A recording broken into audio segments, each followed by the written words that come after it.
अस्सलामुअलैकुम वरहमतुल्लाहि ताला वबरकातुह। मरकज़ अहले सुन्नत जामिया रज़विया मंज़िर इस्लाम के यूट्यूब चैनल हम सबक दरस निज़ामी में आपका खैर मक़दम है।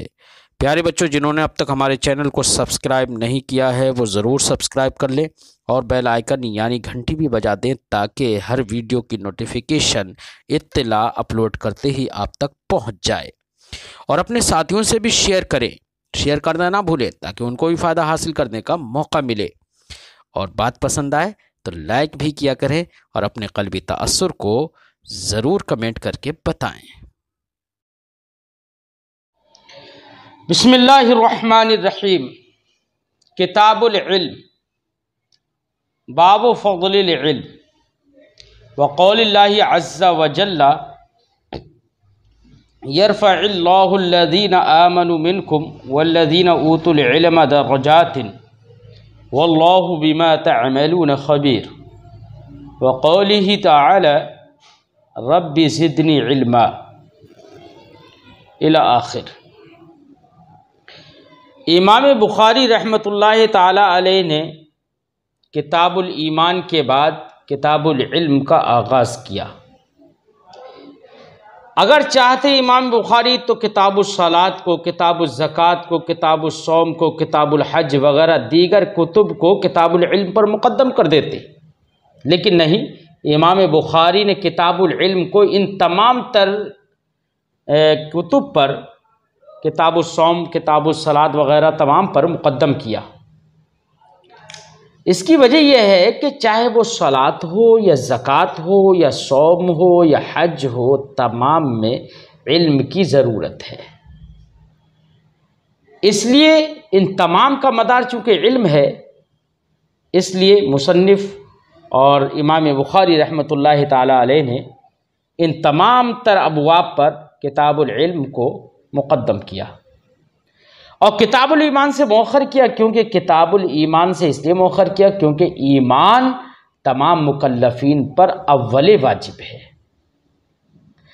और किताबुल ईमान को बाबु बदिल वही पर मौखर किया, बाबु बदिल वही को मुक़द्दम किया, क्योंकि बाबु बदिल वही ये मुतअल्लिक़ात ईमान और उमूर दीन की मार्फत, ये तमाम के तमाम चीज़ें वही पर मौक़ूफ़ हैं।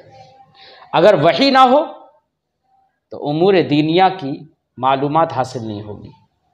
इसलिए बाबु बदिल वही ये दीगर अबवाब के लिए मुक़दमे की हैसियत रखता था।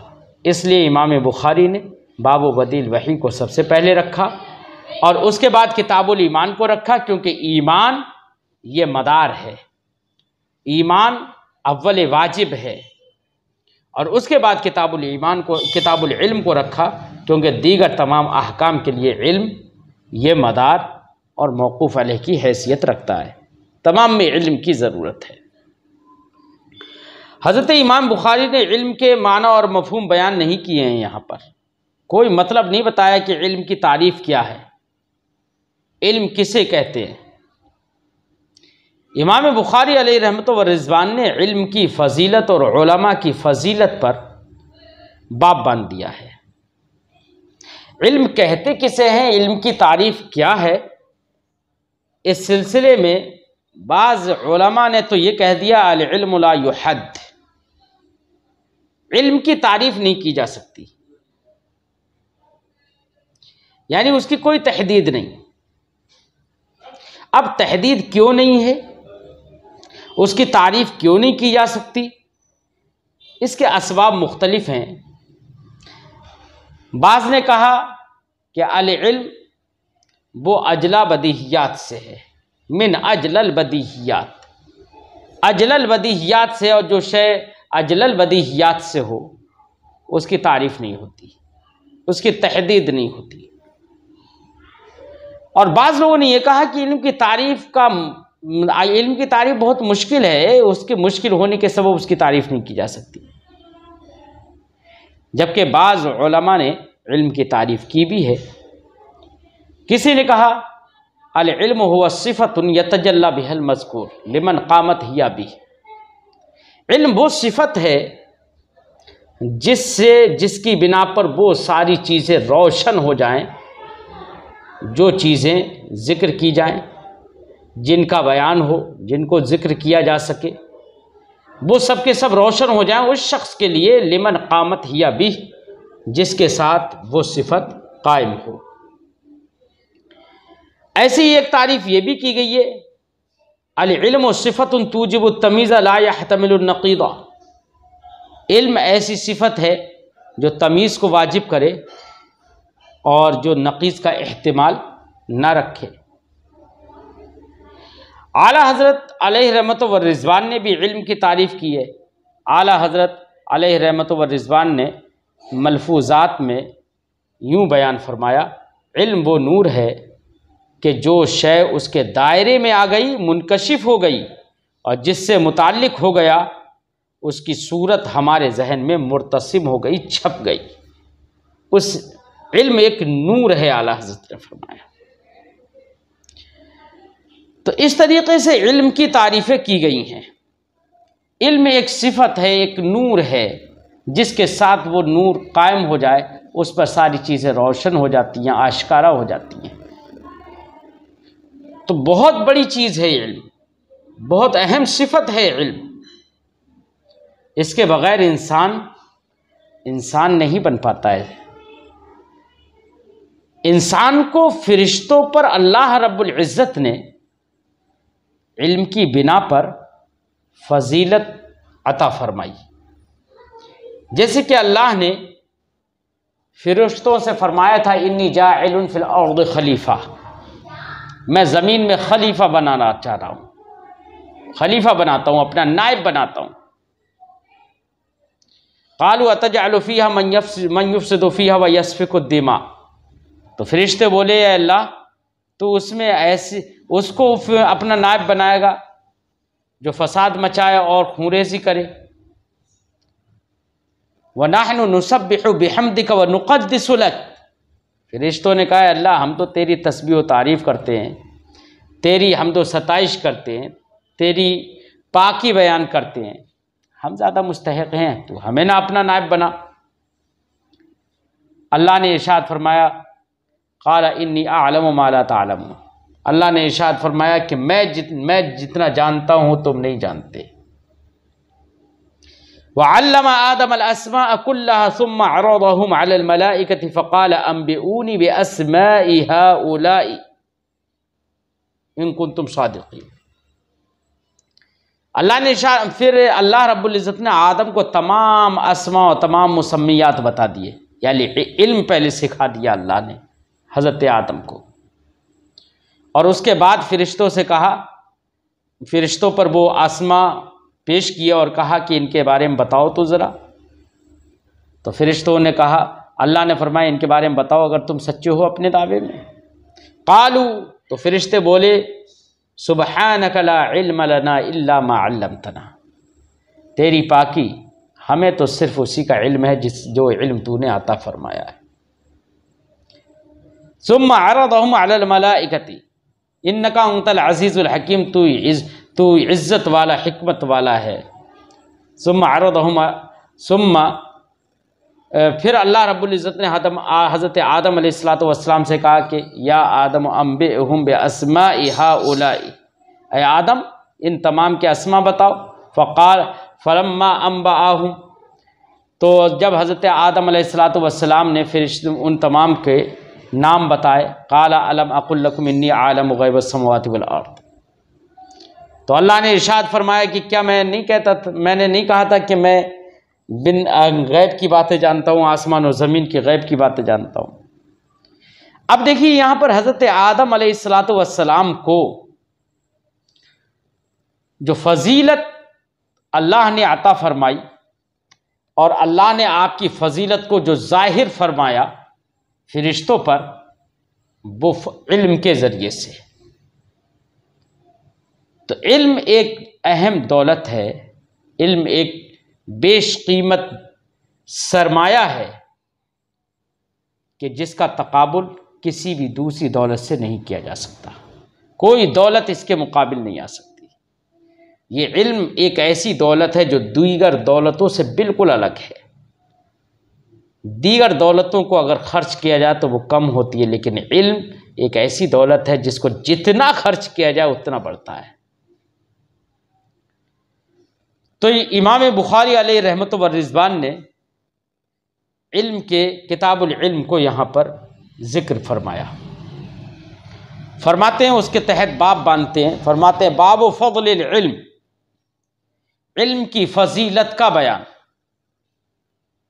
हज़रत इमाम बुखारी रहमतुल्लाहि ताला अलैह यहाँ पर इल्म की फजीलत का जो बाब बांधते हैं, इस बाब में इमाम बुखारी रहमतुल्लाहि ताला अलैह अल्लाह रब्बुल इज़्ज़त का एक फ़रमान ज़िक्र करेंगे, जिस फ़रमान से इल्म की फ़जीलत मालूम होगी, उलमा की फ़जीलत मालूम होगी।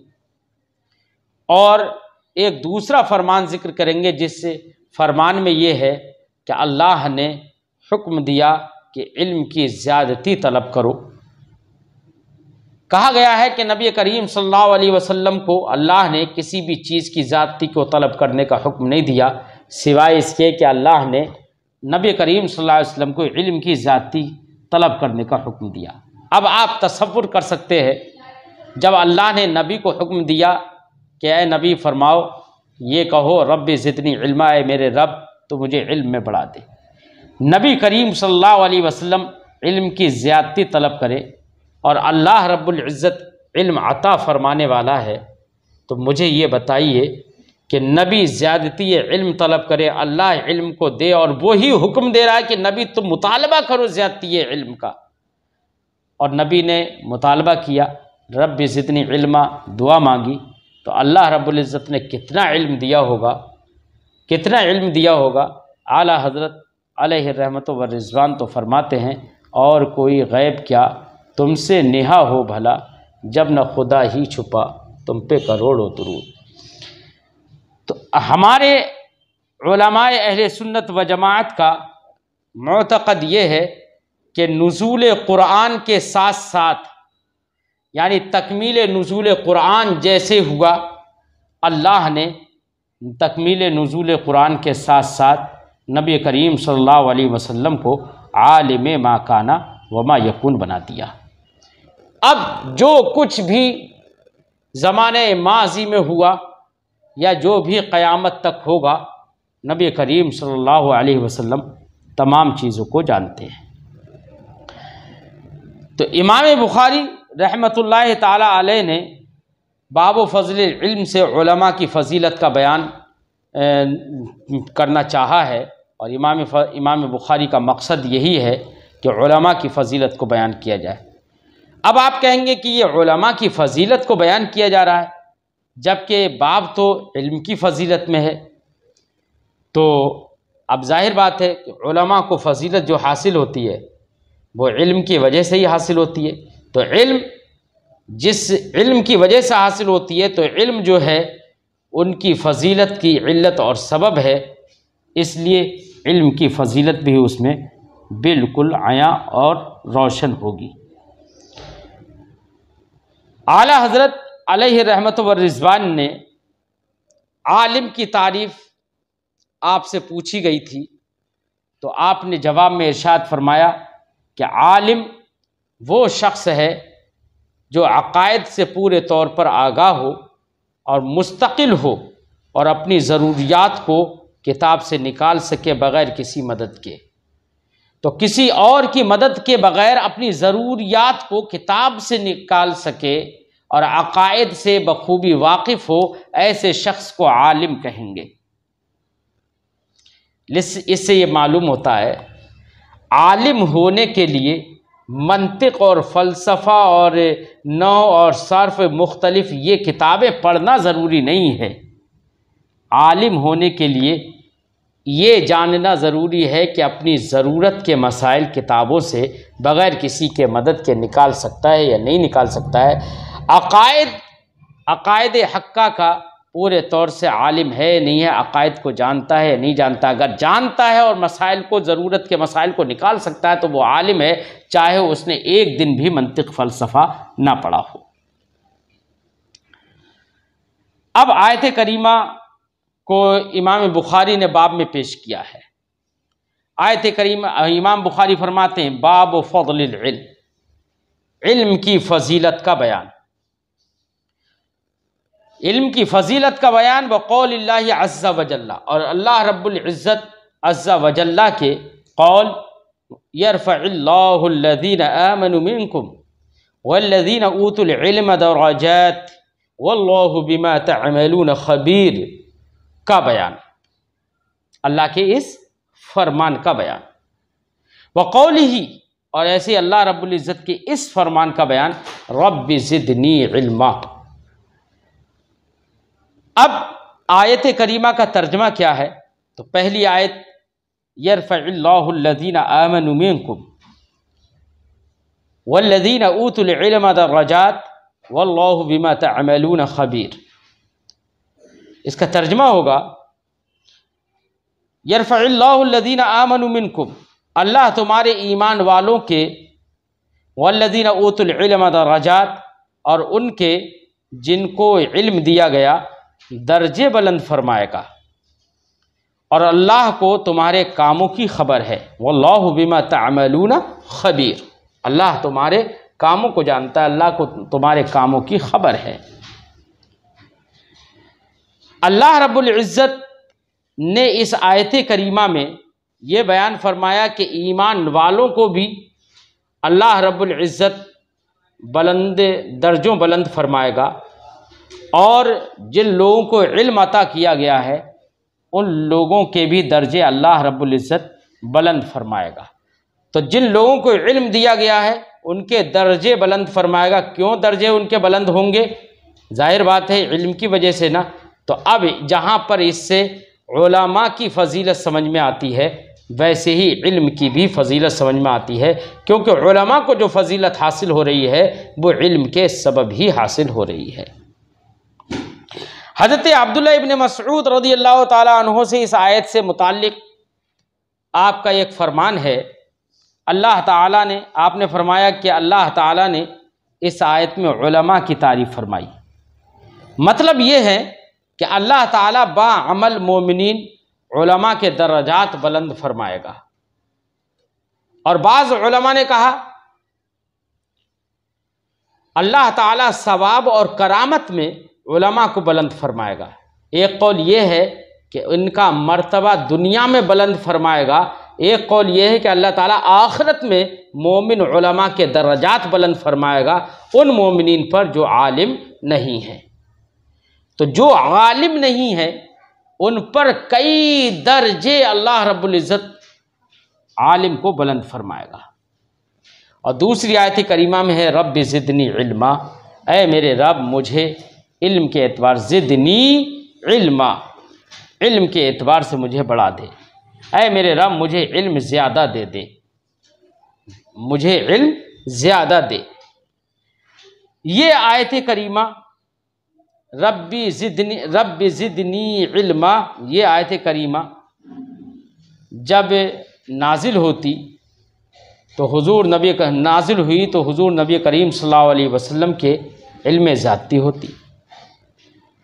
जाहिर बात है कि सरकार जैसी मुतालबा कर रहे हैं, रब्बि ज़िदनी इल्मा जैसी दुआ कर रहे हैं, तो अल्लाह रब्बुल इज़्ज़त उनकी इल्म में ज़्यादती फरमाता। कुरान पाक इरशाद फरमाता है वलल आखिरतु खैरुल लक मिनल ऊला, बेशक हर पिछली घड़ी अगली घड़ी से बेहतर है। यानी हर आने वाली घड़ी गुजरी हुई घड़ी से आपके लिए बेहतर है। तो इल्म नबी करीम सल्लल्लाहु अलैहि वसल्लम को कितना हासिल है ये तो अल्लाह बेहतर जाने। बस हमारे उलमा ने यह फरमाया आलिम मा काना व मा यकून है।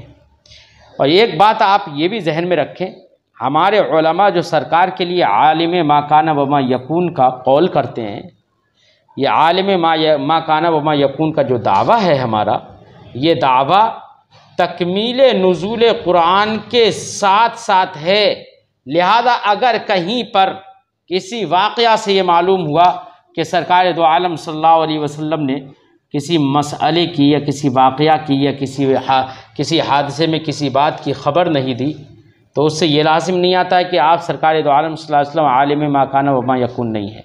या तो किसी मसलहत के पेश नज़र आपने ख़बर नहीं दी होगी, तवाज़ुअन ख़बर नहीं दी होगी, या ये भी मुमकिन है कि चूँकि हम आलिम मा कान व मा यकून का जो दावा करते हैं वो तकमील नुज़ूल कुरान के साथ करते हैं, लिहाजा ऐसा भी हो सकता है कि अभी कुरान पाक मुकम्मल तौर से नाजिल ना हुआ हो और उससे पहले का वो वाक़या हो।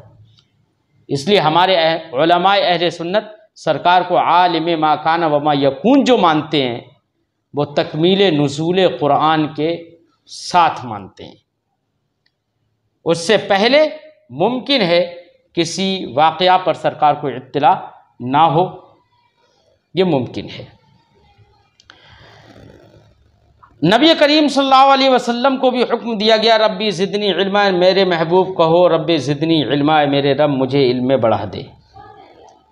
और ये इल्म की तलाश और जुस्तजू में हज़रत मूसा अलैहिस्सलातु वस्सलाम भी निकले थे, हज़रत ख़िज़्र अलैहिस्सलातु वस्सलाम से मिलने के लिए निकले थे। और जब मुलाकात हुई तो उन्होंने यही कहा था, हल अत्तबिउका अला अन तुअल्लिमनी मिम्मा उल्लिमता रुश्दा, क्या मैं तुम्हारे साथ रहूं इस शर्त पर कि तुम मुझे सिखा दोगे नेक बात जो तुम्हें तालीम हुई, जो अल्लाह ने तुमको हिदायत दे नेक बात सिखा दी है, क्या वो तुम मुझे भी सिखा दोगे, इस बात पर मैं तुम्हारे साथ रहूं। यह हज़रत मूसा अलैहिस्सलातु वस्सलाम ने हज़रत ख़िज़्र रज़ियल्लाहु ताला अन्हु से कहा था।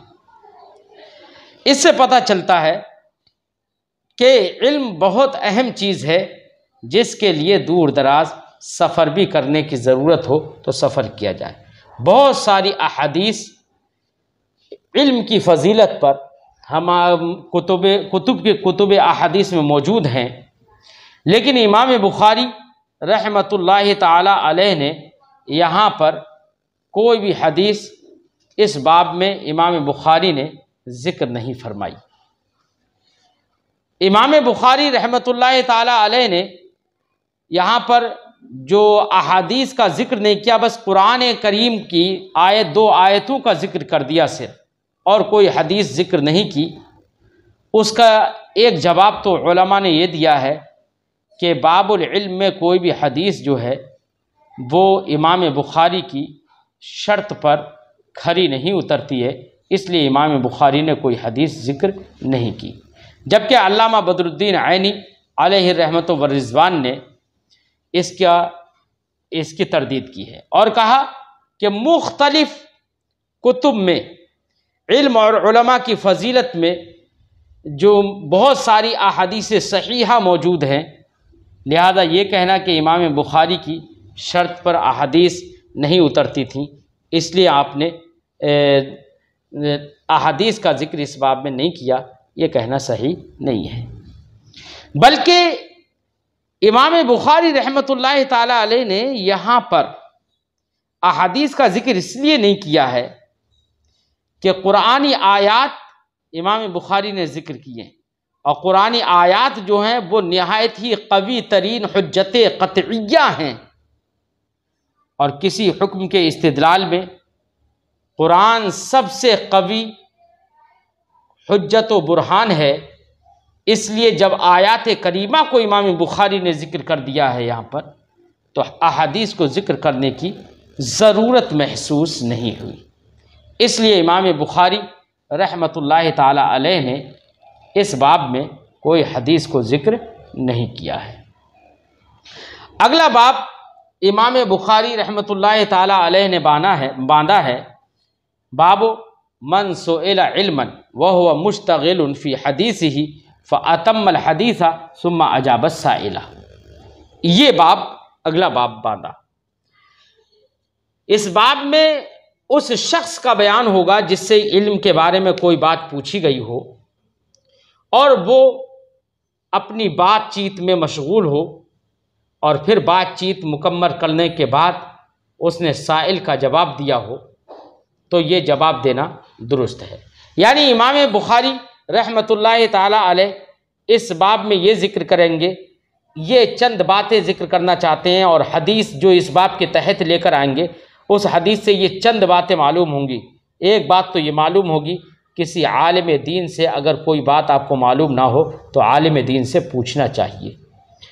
तो इल्मी बात आलिम दीन से सवाल करना चाहिए, और ये भी बात समझ में आएगी हदीस पाक से कि आलिम दीन अगर किसी दूसरी गुफ्तगू में मशगूल हो तो आलिम दीन के से अगर सवाल किया जाए तो उसके लिए ये ज़रूरी नहीं है कि वो फ़ौरन ही सवाल का जवाब दे, बल्कि सवाल का जवाब मुअख्खर कर सकता है और वो अपनी बात को मुकम्मल करने के बाद सवाल का जवाब दे।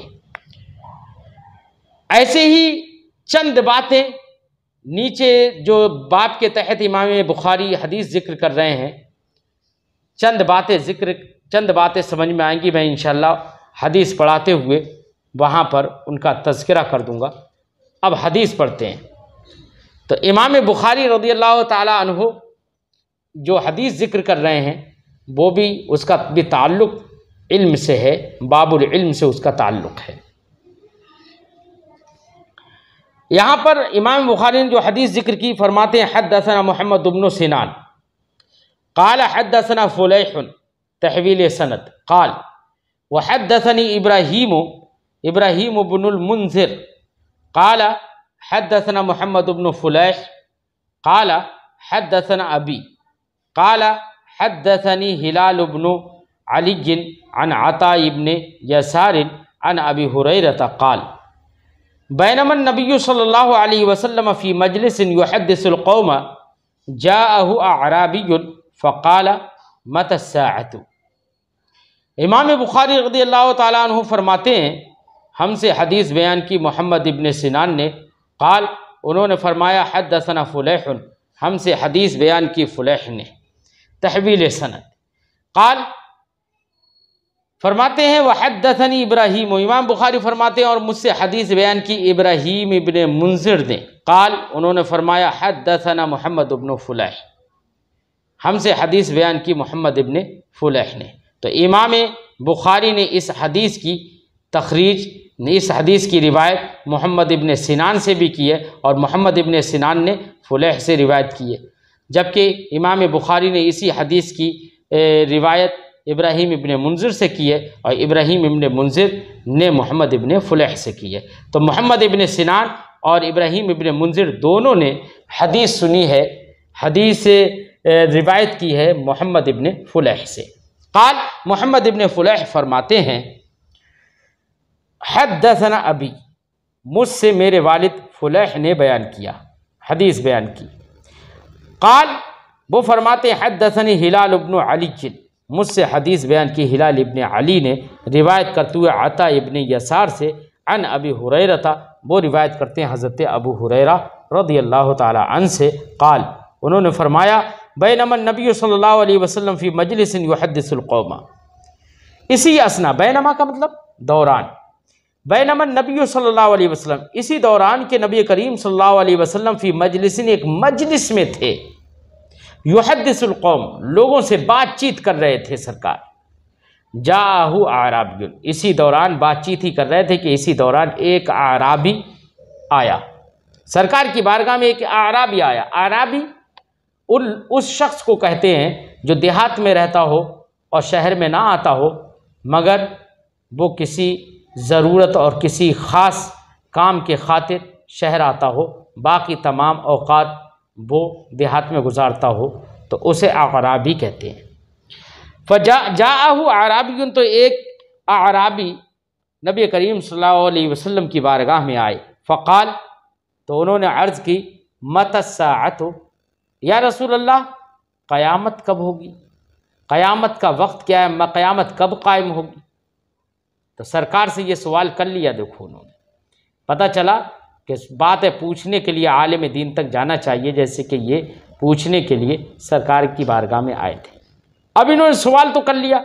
अच्छा, सरकार बातें कर रहे थे, दूसरे लोगों से बातें कर रहे थे, उसके बीच में इन्होंने सवाल कर दिया। इससे ये मालूम हुआ कि बीच में भी सवाल करने में कोई हरज नहीं है, क्योंकि सरकार ने इनको बाद में डांटा नहीं। लेकिन बेहतर यह है जब दो लोगों की बात हो रही हो तो उसके बीच में आप अपनी बात ना रखें, बल्कि जब बात ख़त्म हो जाए तब अपनी बात रखें, बेहतर ये है। तो इन्होंने पूछ लिया कि साअत यानी क़यामत कब कायम होगी। फ़मदा रसूलुल्लाह सल्लल्लाहु अलैहि वसल्लम, तो रसूलुल्लाह सल्लल्लाहु अलैहि वसल्लम जारी रहे, युहद्दिसु बातें करते रहे, दूसरे लोगों से बातें चल रही थी, बातें करते रहे। मदा रसूलुल्लाह सल्लल्लाहु अलैहि वसल्लम युहद्दिस, सरकार बातें करते रहे। फ़क़ाल बाज़ुल कौमी समिअ मा क़ाला फ़करिहा मा क़ाला। कुछ लोगों ने कहा कि नबी करीम सल्लल्लाहु अलैहि वसल्लम ने वो सवाल सुन लिया था जो आराबी ने कहा था। सरकार ने आराबी की बात को सुन लिया था। फ़करिहा मा क़ाल, तो सरकार बातें करते रहे लेकिन सवाल का जवाब नहीं दिया। तो बाज़ लोगों ने कहा कि सरकार ने आराबी के कौल को नापसंद किया, जो उन्होंने कहा उसको नापसंद किया। फ़करिहा मा क़ाला वक़ाला बादुहुम, और बाज़ लोगों ने कहा बल लम यस्मा, सरकार ने उनके सवाल ही को नहीं सुना था। हत्ता इज़ा क़ज़ा हदीसा, यहाँ तक कि नबी करीम सल्लल्लाहु अलैहि वसल्लम ने जब अपनी बात मुकम्मल कर ली, क़ाल ऐना अस्साइल उराहो, ये फुलैह कहते हैं ये मेरा ख्याल है, ये मुझे शक है कि सरकार ने ऐना अस्साइल कहा या ऐना साइल अनिस्साअ कहा। बहरहाल उराहो ये फुलैह कहते हैं। फुलैह कहते हैं कि मेरा ख्याल है कि सरकार ने फरमाया ऐना साइलो अनिस्साअति, क़यामत के बारे में पूछने वाला कहाँ है। काला, तो वो पूछने वाला शख्स बोला हाँ अना या रसूलल्लाह, या रसूलल्लाह मैं तो हाजिर हूँ, हाँ देखिए मैं हूँ या रसूलल्लाह। काला, सरकार ने इरशाद फरमाया कि तुमने सवाल किया है क़यामत के बारे में, तो क़यामत, देखिए सरकार ने क़यामत यहाँ पर भी नहीं बताया क़यामत कब कायम होगी, बल्कि सरकार ने उसकी एक निशानी बता दी। क्यों? इसलिए कि क़यामत अल्लाह उसके रसूल के माबैन एक राज है, लोगों को वो राज मालूम नहीं होना चाहिए, क्योंकि क़यामत तो अचानक आएगी। कुरान ने फरमाया अगर लोगों के बयान सामने लोग सरकार दो आलम सल्लल्लाहु अलैहि वसल्लम बता देते तो वो अचानक कहाँ रहती। इसलिए सरकार ने क़यामत कब कायम होगी वो नहीं बताया, उसकी अलामत बताई सरकार ने। काल, सरकार ने इरशाद फरमाया फ़इज़ा दुय्यअतिल अमानतु फंतज़िरिस साअता, जब अमानत को ज़ाय कर दिया जाए तो तुम क़यामत का इंतज़ार करो। यानी क़ुर्ब क़यामत की निशानी ये होगी कि लोग अमानतों में ख़यानतें करने लगेंगे। फ़क़ाल कैफ़ इदाअतुहा, तो उस शख्स ने अर्ज़ किया रसूलल्लाह, अमानत को ज़ाय करने का क्या मतलब है, कैसे ज़ाय करना होगा। क़ाला इज़ा वुस्सिदल अम्रु इला गैर अहलिही फंतज़िरिस साअह, जब मामले इल्मी और मामले दीनी को ना अहल के सुपुर्द कर दिया जाए, फंतज़िरिस साअता, तो तुम क़यामत का इंतज़ार करो। इज़ा वुस्सिदल अम्रु, जब अम्र को सुपुर्द कर दिया जाए, यानी दीनी उमूर नाअहलों के सुपुर्द किए जाएं, तो क़यामत का इंतज़ार करो। यानी मकसद ये है, नबी करीम ने फरमाया कि उलमा ही इल्म दीन की पूंजी के मुस्तहिक़ हैं। उलमा को जो जिस लायक है उसको उसी की जिम्मेदारियां देना चाहिए। अगर उलमा के इल्मी और दीनी कामों को जाहिलों के सुपुर्द कर दिया जाए तो ये भी क़ुर्ब क़यामत की निशानी है। हम अपने ज़माने में देखते हैं कि हमारे ज़माने में ये बहुत ज़्यादा होने लगा है। जिस शख्स को कोई किताब की इबारत पढ़ना नहीं आए, किताब की इबारत को पढ़कर समझने की जिसके अंदर सलाहियत ना हो, तो हमारे ज़माने में ये है कि अब उसको दरस निज़ामी की किताबें ना पढ़वा कर, क्योंकि वो पढ़ा नहीं सकता है, उसका दारुल इफ्ताह का मुफ्ती बना दिया जाता है, ताकि उसकी भी अहमियत बनी रहे और दरसगाह से वो महरूम भी रहे। तो लोगों को दारुल इफ्ताह का मुफ्ती बना दिया जाता है। ये भी क्या है, क़ुर्ब क़यामत की निशानी है। दारुल इफ्ताह का मुफ्ती तो ऐसा शख्स होना चाहिए कि जो निहायत अहादीस, तफासीर और दीगर कुतुब फ़िक़हिया में महारत और दस्तरस रखता हो, ऐसे शख्स को दारुल इफ्ता का मुफ्ती होना चाहिए। लेकिन जिससे इबारत भी नहीं पढ़ना आती, फ़ुक़हा के जुज़इयात को समझने की जिसके अंदर सलाहियत नहीं होती है, उसको दारुल इफ्ता का जब मुफ्ती बना दिया जाता है तो वही मिन हैसुल मुफ्ती अब बड़े बड़े उलमा पर तनकीदें भी करने लगता है, क्योंकि वो दारुल इफ्ता का मुफ्ती है। बड़े बड़े मुहद्दिसीन पर, बड़े बड़े फ़ुक़हा पर वो तंज़ भी करने लगता है। इसलिए नहीं कि वो बासलाहियत है या बाइल्म है, बल्कि इसलिए कि वो एक अहम और ज़िम्मेदार दारुल इफ्ता का मुफ्ती बन गया है। ये भी दर हकीकत नाअहल के साथ दीनी अम्र को सुपुर्द कर देना है, नाअहल के सुपुर्द कर देना है। और हमारे ज़माने में ये बातें आम हो गई हैं। और ये तो नाअहलों को सुपुर्द करना है, और कुछ ऐसा भी हमने देखा है कि जो उलमा पढ़ने पढ़ाने के लायक होते हैं, जिनके अंदर सलाहियत और इस्तेदाद होती है, उनको हमारे ज़माने के कुछ उलमा सिर्फ़ अपनी ज़ाती खलिश की बिना पर वो दरसगाह से माज़ूल करने की कोशिश करके उसको निगरा बनाने की कोशिश में लग जाते कि इसको निगरा बना कर रखो।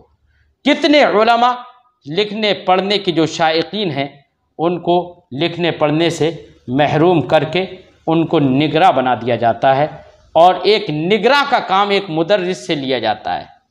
ये उलमा की तौहीन है, और जिस चीज़ के लिए उनका कोई तकर्रुर नहीं हुआ, उनका तकर्रुर पढ़ाने के लिए हुआ, लेकिन वो उसको निगरा बना दिया जा रहा है, तो ये उलमा की भी तौहीन है।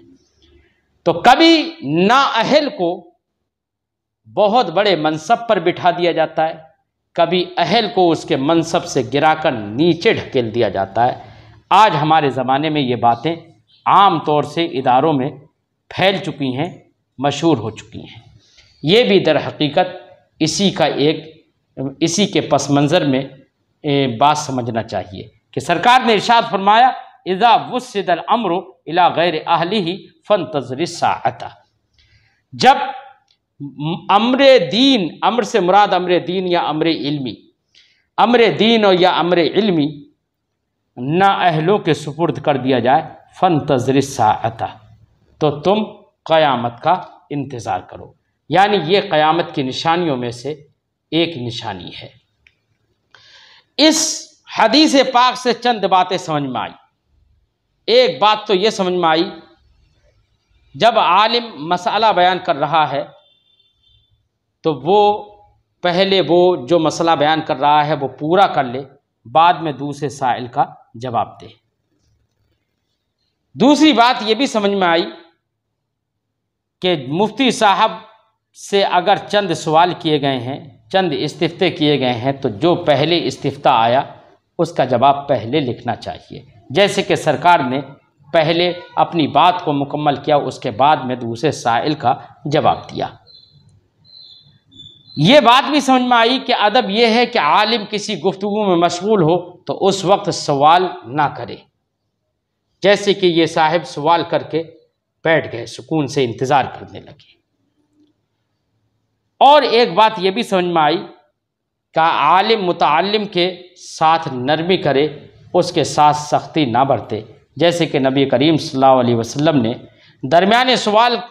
दरमियान और बीच में सवाल करने वाले की कोई ज़ज्र व तौबीख नहीं फरमाई, बल्कि नरमी से जवाब दिया। और एक बात ये भी समझ में आई कि नबी करीम सल्लल्लाहु अलैहि वसल्लम ने जब जवाब दिया तो उन साइल ने पूछा था, कैफ़ा इदाअतुहा, या रसूलल्लाह अमानत को बर्बाद करना कैसे होगा। इसका मतलब ये है कि अगर किसी आलिम दीन ने आपको जवाब दिया तो बेहतर ये है कि अगर जवाब समझ में ना आए तो उसको दोबारा से पूछ लेना चाहिए, मालूम कर लेना चाहिए, जैसे कि इन साहिब ने नबी करीम सल्लल्लाहु अलैहि वसल्लम से दोबारा से पूछा था। और सरकार दो आलम सल्लल्लाहु अलैहि वसल्लम से इन्होंने सवाल किया था तो सरकार ने फ़ौरन जवाब नहीं दिया था। इससे ये भी समझ में आ गया कि सवाल का जवाब फ़ौरन देना आलिम पर ये लाजिम और वाजिब नहीं है। चंद बातें यहाँ पर समझ में आई। इंशाअल्लाह ताला फिर आइंदा सबक में मिलते हैं। अस्सलामु अलैकुम व रहमतुल्लाहि ताला व बरकातुहू।